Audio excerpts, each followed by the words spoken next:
প্রকার ভিসা লাগবে না, কোনো প্রকার পাসপোর্ট লাগবে না। আমি এখন ভারতে ঢুকে যাব।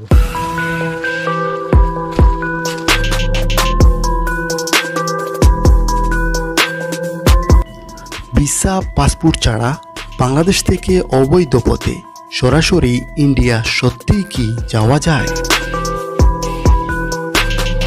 যাওয়া যাবে যাওয়া যাবে যাওয়া যাবে না?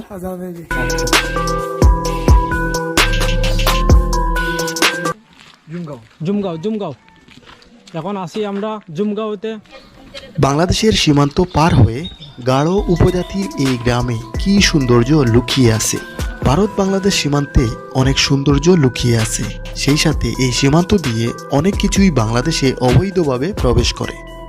এদিকে ভারতীয় মালটাল এদিকে আসে চুরাই পথে। জি, চুরাই পথে বলতে কি এগুলো সুপারি টুপারি আপনার ওই যে কোনো সময় হঠাৎ গরুটারে নামায় না ধরনের জিনিস সমস্যা করে না। বিজিবি বর্ডার গার্ড বিজিবিও সমস্যা করে না, যেমন আপনার বাংলাদেশের বিজিবি আছে তারাও কোনো সমস্যা করে। বাইক টাইক আছে না, মোটরসাইকেল ভালো ভালো মোটরসাইকেল ওই তো বিআরটি আর এগুলো মত দেখে গেলে কি করবে?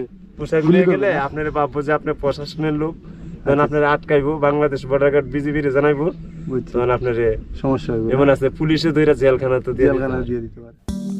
আসসালামু আলাইকুম, সবাইকে ডিএইচ ট্রাভেলিং ইনফো ইউটিউব চ্যানেলে শুভেচ্ছা।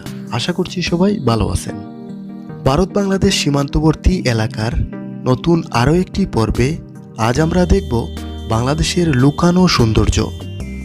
লাল সবুজের স্বাধীন বাংলাদেশ আর বাংলাদেশের প্রায় 3 দিকেই বন্ধুরাষ্ট্র ভারতের অবস্থান। বন্ধুরা, আজ আমরা যে বর্ডার এলাকার সৌন্দর্য